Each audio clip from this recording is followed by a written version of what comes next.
Social media ఇప్పుడు మన రోజువారీ జీవితంలో ఒక భాగం అయిపోయింది. మన అభిప్రాయాలను చెప్పడానికి, ప్రజా సమస్యల్ని ప్రభుత్వ దృష్టికి తీసుకురావడానికి, ఒకరితో ఒకరు అనుసంధానం అవడానికి, ప్రభుత్వాన్ని ప్రశ్నించడానికి ఇది ఒక శక్తివంతమైన వేదిక. కానీ మనం గుర్తుంచుకోవాల్సిన ఒక ముఖ్యమైన విషయం ఉంది. ఫ్రీడమ్ ఆఫ్ స్పీచ్ అనేది పూర్తిగా అపరిమితమైన హక్కు కాదు. దానికి కొన్ని పరిమితులు ఉన్నాయి. ఒకరి హక్కులను మరొకరు ఉల్లంఘించే స్థాయికి వెళ్ళినప్పుడు, ఐ రిపీట్, ఒకరి హక్కులను మరొకరు ఉల్లంఘించే స్థాయికి వెళ్ళినప్పుడు చట్టపరమైన పరిణామాలు తప్పవు. భారత రాజ్యాంగంలోని ఆర్టికల్ 19 క్లాస్ 2 ప్రకారం దేశ సమగ్రత, జాతీయ భద్రత, ప్రజాశాంతి, మర్యాద, నైతిక విలువలు, పరువు నష్టం, నేరాలకు ప్రేరేపించడం వంటి అంశాల్లో రీజనబుల్ రిస్ట్రిక్షన్స్ ఉన్నాయి. సింపుల్గా చెప్పాలి అంటే ఫ్రీడమ్ ఆఫ్ స్పీచ్ అంటే ఫ్రీడమ్ టు అబ్యూస్ కాదు. Again I repeat, freedom of speech does not mean freedom to abuse.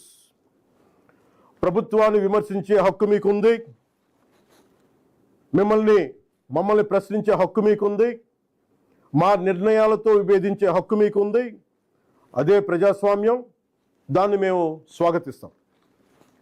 కానీ ఒకరిని తిట్టడం, డెత్ థ్రెట్స్ ఇవ్వడం, ఆధారాలు లేకుండా ఆరోపణలు చేయడం, మహిళలను టార్గెట్ చేయడం, మత విశ్వాసాలను అవమానించడం, ఒక వ్యక్తి గౌరవాన్ని దెబ్బతీయడం, హింసకు ప్రేరేపించడం, ఇవన్నీ రాజ్యాంగం కల్పించిన స్వేచ్ఛలోకి రావు. ఇవి చట్టపరంగా నేరాలు. గత కొన్నేళ్లుగా సోషల్ మీడియా దుర్వినియోగం ఆందోళన కలిగించే స్థాయికి చేరుకుంది. చాలామంది ఫేక్ అకౌంట్స్ వెనక దాక్కొని అసభ్య పదజాలం ఉపయోగించడం, వ్యక్తిగత దూషణలు చేయడం, పరువు తీసే ప్రయత్నాలు చేయడం, ఆధారాలు లేని ఆరోపణలు చేయడం, fake propaganda, mark photos, death threats, organised harassment వంటి చర్యలకి పాల్పడుతూ ఉన్నారు. మహిళల్ని ముఖ్యంగా అత్యంత అసభ్యంగా టార్గెట్ చేస్తూ ఉన్నారు. చివరికి దేవుళ్ళని, దేవతల్ని కూడా వదలట్లేదు. దేవుళ్ళని, దేవతలపై కూడా ఉద్దేశపూర్వకంగా అవమానకర వ్యాఖ్యలు చేస్తున్నారు. ఇవన్నీ కూడా ఫ్రీడమ్ ఆఫ్ ఎక్స్ప్రెషన్ కింద రావు. ఇది హెల్దీ క్రిటిసిజం కాదు. ఇది ప్రజాస్వామ్యం కానే కాదు. ఈ సందర్భంగా ఒక విషయం చాలా స్పష్టంగా చెప్పాలనుకుంటున్నాం. Constructive criticism, fair comment, satire ఇవన్నీ ప్రజాస్వామ్యంలో భాగమే. విభిన్న అభిప్రాయాలను వ్యక్తం చేసే హక్కును మేము పూర్తిగా గౌరవిస్తాం. కానీ malicious fake campaigns, hate speech, criminal intimidation, cyber harassment, organised abuse, ఒకరి పరువును ఉద్దేశపూర్వకంగా దెబ్బతీయాలనే ప్రయత్నాలు, ఇవన్నీ ఫ్రీడమ్ ఆఫ్ స్పీచ్ పేరుతో సమర్థింపబడవు. ఇంకో విషయం చాలా స్పష్టంగా చెప్తున్నాం.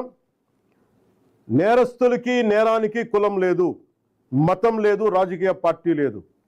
ఐ రీఐటరేట్, నేరానికి, నేరస్తులకి కులం లేదు, మతం లేదు, రాజకీయ పార్టీలు లేవు.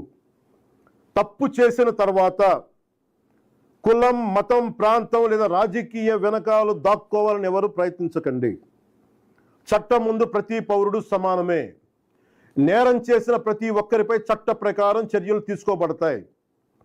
సోషల్ మీడియా దుర్వినియోగం వల్ల ఇబ్బందులు ఎదుర్కొంటున్న ప్రతి ఒక్కరికి ఈ సందర్భంగా నేను ఒక మాట చెప్తా ఉన్నాను. మీరెవ్వరూ ఒంటరి వారు కాదు. మీకు ప్రభుత్వం అండగా ఉంటుంది. డిప్యూటీ చీఫ్ మినిస్టర్ ఆఫీస్లో సోషల్ మీడియా దుర్వినియోగానికి సంబంధించిన ఫిర్యాదులు స్వీకరించేందుకు ప్రత్యేక వ్యవస్థని ఏర్పాటు చేయబోతున్నాం. స్క్రీన్ షాట్స్, లింక్స్, వీడియోస్ లేదా ఇతర డిజిటల్ ఎవిడెన్స్తో ఫిర్యాదు చేయవచ్చు. ప్రతి జెన్యూన్ కంప్లైంట్ను పరిశీలించి సంబంధిత అధికారులకు పంపించి చట్టపరమైన చర్యలు తీసుకునేలా చేస్తాం. అలాగే పదే పదే ఫేక్ అకౌంట్స్ ద్వారా దుర్వినియోగానికి పాల్పడుతున్న వారిని గుర్తించి వారి వివరాలని ప్రభుత్వానికి అందించాలని బాధ్యత గల పౌరులుగా కోరుకుంటున్నాను. ఇది కేవలం ప్రభుత్వ బాధ్యత మాత్రమే కాదు, మీ అందరి బాధ్యత, మనందరి బాధ్యత. ఇలాంటి నేరాలకి పాల్పడిన వారిపై భారతీయ న్యాయ సంహిత BNS, భారతీయ నాగరిక్ సురక్షా సంహిత BNSS, ఇన్ఫర్మేషన్ టెక్నాలజీ యాక్ట్ 2000 మరియు ఇతర సంబంధిత చట్టాల ప్రకారం కఠినమైన చర్యలు తీసుకుంటాం. కేసు స్వభావాన్ని బట్టి BNS section 351 death threats, criminal intimidation, anonymous threats. BNS section 352 ఉద్దేశపూర్వక అవమానాలు, గొడవలకు ప్రేరేపించే వ్యాఖ్యలు. BNS సెక్షన్ 353 తప్పుడు సమాచారం, రూమర్స్, పబ్లిక్ మిస్చీఫ్కి దారితీసే పోస్టులు. BNS సెక్షన్ 356 డిఫమేషన్, వ్యక్తి పరువుకు భంగం కలిగించడం. BNS సెక్షన్ 79 మహిళల గౌరవాన్ని దెబ్బతీసే వ్యాఖ్యలు లేదా చర్యలు. BNS సెక్షన్ 299 మత విశ్వాసాలను, ఏ మతమైనా కానీ, BNS సెక్షన్ 299 మత విశ్వాసాలను ఉద్దేశపూర్వకంగా అవమానించడం. BNS సెక్షన్ 196 వర్గాల మధ్య విద్వేషాన్ని రెచ్చగొట్టే చర్యలు. Information technology act sections 66C and 66D fake accounts, identity theft, online impersonation. Information technology act section 67 obscene లేదా అసభ్యకరమైన ఎలక్ట్రానిక్ కంటెంట్. అవసరమైతే information technology act section 69A ప్రకారం చట్టవిరుద్ధమైన ఆన్లైన్ కంటెంట్ పై కూడా చర్యలు తీసుకునే అవకాశం ఉంది. ఈ వ్యవస్థని మరింత బలోపేతం చేయడానికి ప్రత్యేక టాస్క్ ఫోర్స్ని ఏర్పాటు చేస్తున్నాం. సైబర్ క్రైమ్ పోలీస్ మరియు ఇతర లా ఎన్ఫోర్స్మెంట్ ఏజెన్సీస్తో కలిసి పనిచేస్తూ సోషల్ మీడియాలో జరిగే నేరాలపై చాలా వేగంగా చర్యలు తీసుకుంటాం. ప్రతి పౌరుడికి నేను విజ్ఞప్తి చేస్తున్నాను, ఫేక్ అకౌంట్స్, డెత్ థ్రెట్స్, మహిళలపై అసభ్యకర పోస్టులు, మతాలను అవమానించే పోస్టులు, ఆర్గనైజ్డ్ మిస్ఇన్ఫర్మేషన్ లేదా చట్టవిరుద్ధమైన కంటెంట్ కనిపిస్తే దయచేసి దాన్ని ఫార్వర్డ్ చేయకండి, ప్రమోట్ చేయకండి. దానికి సంబంధించిన screen shot, URL, date, time వంటి ఆధారాలను భద్రపరిచి అధికారులకు ఇవ్వండి. మీ సహకారం వల్ల ఎన్నో నేరాలను అరికట్టవచ్చు. అవసరమైతే సోషల్ మీడియా దుర్వినియోగాన్ని అరికట్టేందుకు కొత్త లెజిస్లేషన్ తీసుకురావడానికి ఈ ప్రభుత్వం సిద్ధంగా ఉంది. అదే సమయంలో రాజ్యాంగం కల్పించిన ఫ్రీడమ్ ఆఫ్ స్పీచ్ని పూర్తిగా పరిరక్షిస్తాం. చివరిగా ఒకటే చెప్తున్నాం, మన మాటల్లో బాధ్యత ఉండాలి, మాట్లాడే భాషలో గౌరవంగా ఉండాలి, స్వేచ్ఛకు జవాబుదారీతనం ఉండాలి.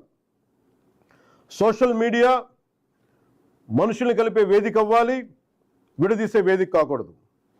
మమ్మల్ని ప్రశ్నించండి, విమర్శించండి, మీ అభిప్రాయాన్ని చెప్పండి, కానీ గౌరవంతో చెప్పండి, బాధ్యతతో చెప్పండి, చట్టాన్ని గౌరవిస్తూ చెప్పండి. అప్పుడే మన ప్రజాస్వామ్యం మరింత బలపడుతుంది. అలా కాకుండా మా ఇష్టానికి మాట్లాడతాం, మా ఇష్టానికి ఏదైనా అంటామంటే I promise you will face the legal consequences. Thank you. జై హింద్.